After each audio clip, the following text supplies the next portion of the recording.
Okay, so I'm going to show you how I make what I'm calling Kamutmeal, or, a type of porridge made from Kamut flakes.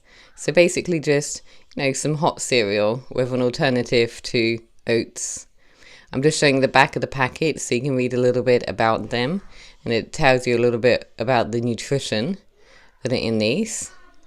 I like to use them instead of oatmeal. I find them more nutritious than oatmeal. See, you can see all the details there. It's just 100% Kamut flakes. That's all.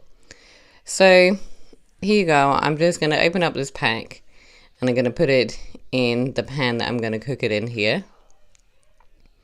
I'm just showing you what it looks like inside. You see, it just looks just like oats, really.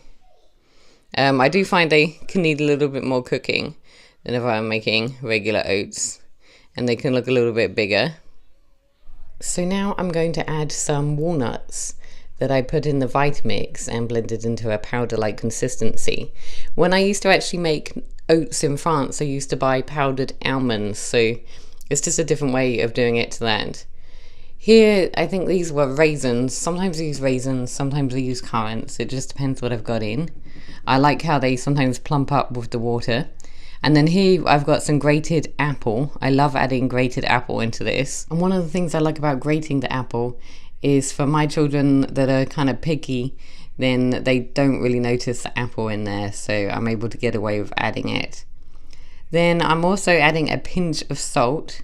That's actually quite important to bring out the flavors in this. You don't have to add it, but it really just does make the flavor more complete.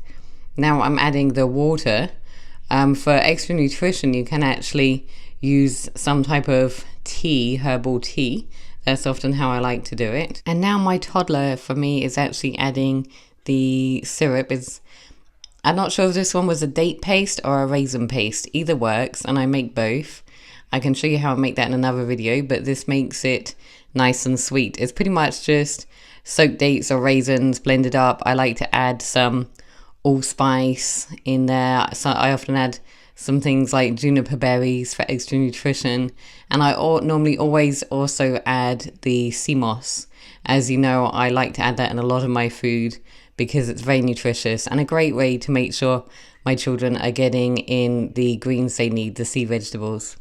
Okay, so here it is. It's cooking in the pan. You want to make sure that the Kamut flakes are soft enough before you serve it. I believe it normally takes about 20 minutes, but I never really time anything. It does give details on the packaging also. So here you go, here it is served. I've just added some slices of banana. Actually, my toddler basically just ate all the slices of banana. He ate all of them off here, and then I gave him a bowl full of more sliced banana, but all the rest of my kids really enjoyed this. Something else you can add when it's cooking is some berries. I really do like to add those, but I didn't have any on this day. Well, I hope you liked this video. Please give it a thumbs up if you enjoyed it. Don't forget to leave me a comment if you have any questions. And make sure you're subscribed so you can see our future videos.